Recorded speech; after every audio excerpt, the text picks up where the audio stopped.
অক্ষয় খান্নার ধুরান্ধারের এই entry scene তো social media এখন হেভি সেন্সেশন, বাট এই গানের পিছে কি কাহিনী সেটা জানানোর আগে বলি ধুরান্ধার বক্স অফিসে কি লেভেলের ঝড় তুলছে। আসলে কি তুলতে পারছে নাকি একটু ঝামেলাও হবে? সো ফার্স্ট অফ অল, এখন যেটা সোশ্যাল মিডিয়ায় ঢুকলেই দেখা যায় অক্ষয় খান্নার ডান্স ভিডিও, যেটা অ্যানিমেলের জামাল কুদুর মতো এক ধরনের সেন্সেশন ক্রিয়েট করে রেখেছে, যে গানের নাম এফএ আইনালা। এবং এই গানটা 2024-এ কিন্তু রিলিজ করা হয়, যেটা বাহারাইন একজন র্যাপার যার নাম হুসেন মোহাম্মদ আসিম তিনি রিলিজ করেন, যিনি স্টেজে অবশ্য ফ্লিপার রাচি নামে পরিচিত এবং আরবে most influential hip hop artist কিন্তু তিনি।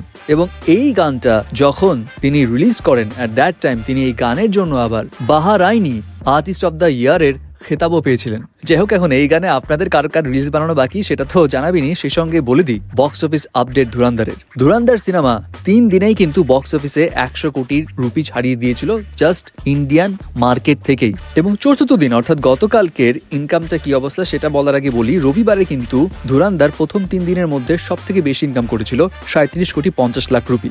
এবং সোমবার যেহেতু ওয়ার্কিং ডেজ, সো খুব স্বাভাবিক ইনকাম ড্রপ পড়বে, এবং ইনকাম ড্রপও হয়েছে। ইনকাম ডোমেস্টিক মার্কেট অর্থাৎ ইন্ডিয়া থেকে সোমবার এসছে মাত্র 23 কোটি রুপি, এবং টোটাল 4 দিন মিলিয়ে ইনকাম 126 কোটি রুপির একটু বেশি। কিন্তু এই সিনেমাটা আবার গ্লোবাল বক্স অফিসে 3 দিন মিলিয়ে কামিয়েছে 160 কোটি রুপির মতো, যেটা হিউজ। এবং অফকোর্স রণবীর সিং এর ক্যারিয়ারের একটা অন্যতম মাইলস্টোন এই ধুরান্ধারের বক্স অফিস। যদিও ধুরান্ধার এখনো কিছুটা পিছিয়ে রয়েছে, কারণ হাইয়েস্ট গ্রসিং হিন্দি ফিল্মস এর তালিকায় 2025-এ যদি ধরা হয় তাহলে সেখানে রয়েছে ভিকি কৌশলের চাওয়া সিনেমা, যেটা 4 দিনেই কামিয়েছিল 140 কোটি রুপির বেশি। যাই হোক, তারপরেও এই সিনেমার বাজেট কিন্তু খুব ভালোই, প্রায় 250 কোটি রুপি।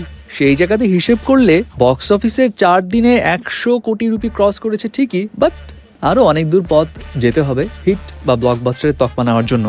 তবে এইদিকে আবার তেরে ইশক মে এই মুভিটা পড়েছে কিছুটা ফাপড়ে, খুব স্বাভাবিক। ধুরান্ধার রিলিজ পেলে এটার ইম্প্যাক্ট যে পড়বে এটা সবাই আন্দাজ করেছিল।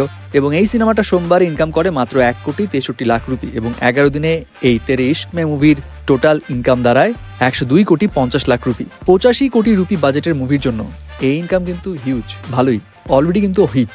সো ভিউয়ার্স, ধুরান্ধার আপনি দেখে থাকলে আপনার কাছে কেমন লেগেছে জানাবেন অবশ্যই।